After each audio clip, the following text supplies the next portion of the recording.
Today I'm going to be talking about becoming a brand ambassador with social media, specifically as it pertains to our child nutrition department here in Franklin Township. I know you've already been given a handout, and at the top it says perception of the department and why do we think that we need to have social media accounts. Well, as you probably already know, social media, which means like Facebook, Twitter, Instagram, all of those tools, they initially started out so that people could connect back and forth with others or share out information with each other. Now what it's kind of turning into is, in addition to that power, each department within school systems are starting to make their own Facebook pages and Twitter handles so that they can communicate back and forth with the community. And the reason why that you want to have those is so that you can project the image that you want of your department. And I'm going to talk a little bit more in depth about that because you are in charge of empowering that positive image. What you portray about your department is up to you. And if you don't do it, somebody else is going to do it for you.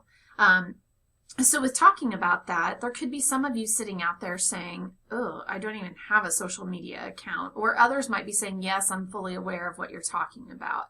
So if you don't have a social media account, on the second page or the back page of your handout, it's going to give you some information if you want to sign up for a Facebook account and if you want to sign up for a Twitter account. And if you already have those, then I'm going to highly suggest that you follow the Franklin Township Star Express. We have a Facebook page and there's also a Twitter handle.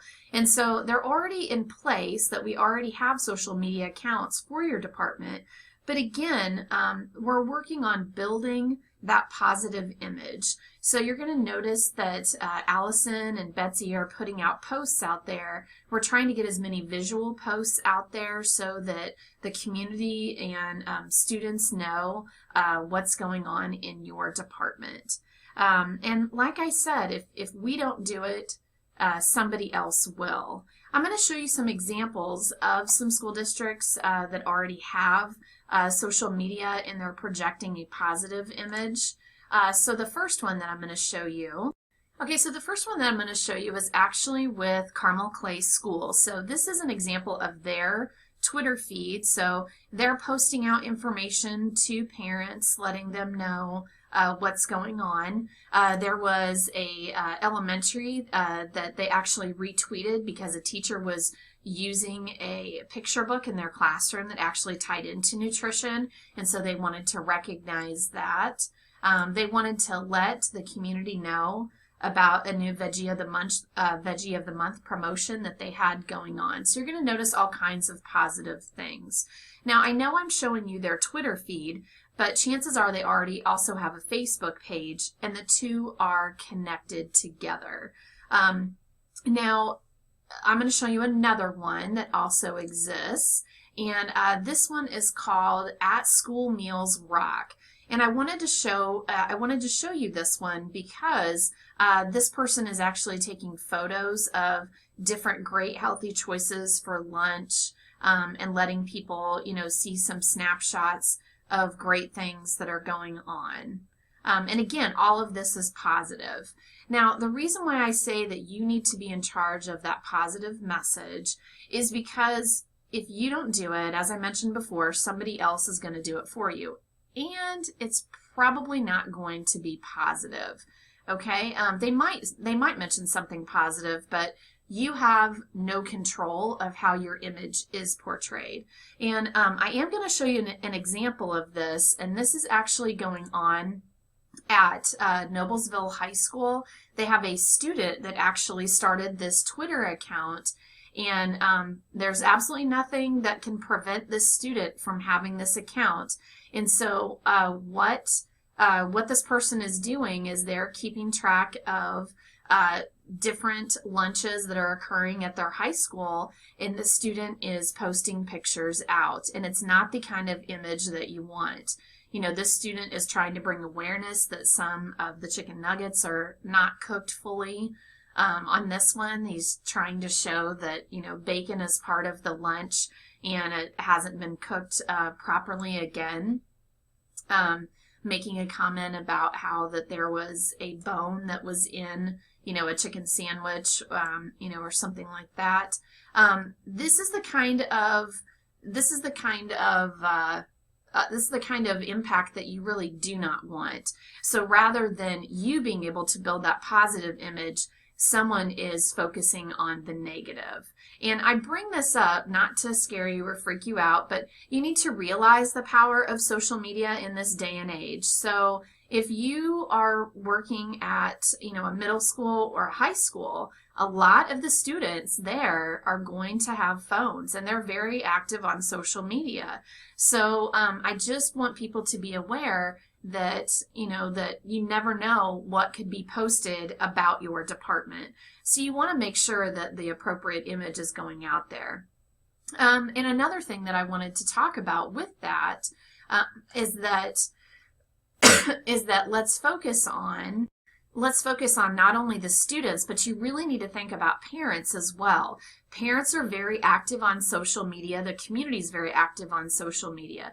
Now, between the two, between Facebook and Twitter, I'm going to be honest with you that it tends to be that that in the community that you're going to have more people that are going to be involved in Facebook. Okay.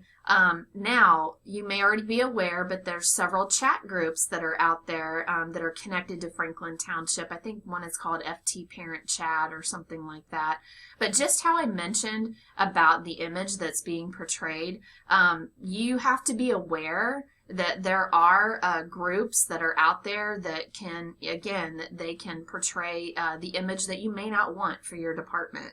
So, talking about how you can think of ways that you could post pictures and, be visually positive, present within your school, and how you can get that message out there is something that I want you to focus on. Okay?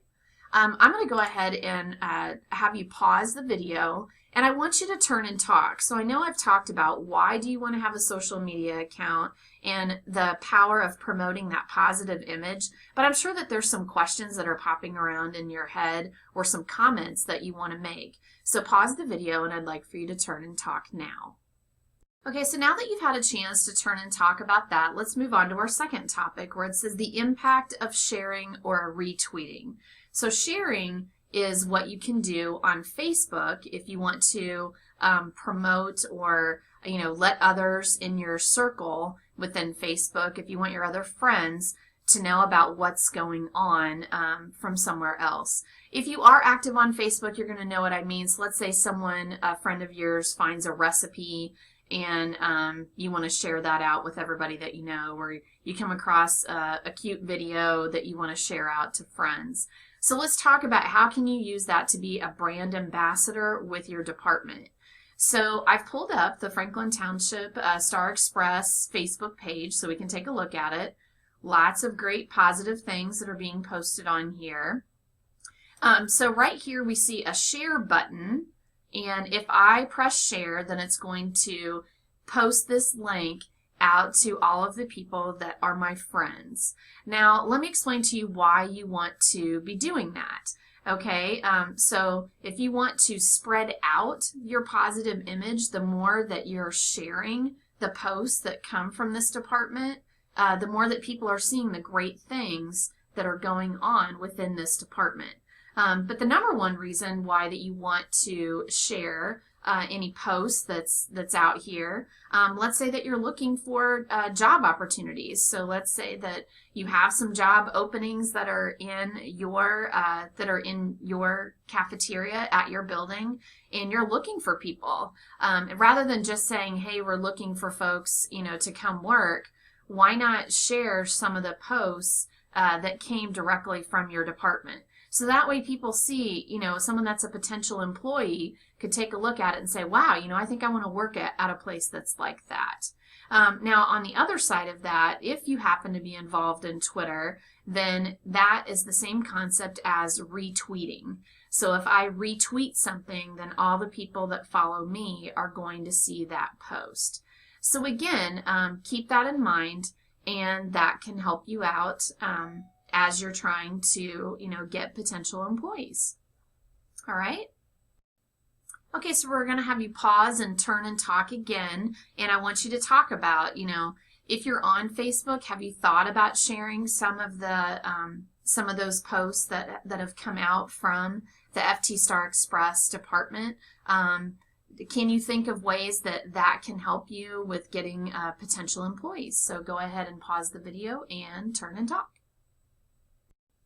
Okay, this concludes my portion. I just wanted to pull up the handout because you can use these direct Twitter handles to take a look at those Twitter feeds if you want to see what's going on. It actually doesn't require you to have a Twitter account for you to be able to check out their Twitter feed. So if you're interested but yet you don't want to sign up, don't feel like that you have to.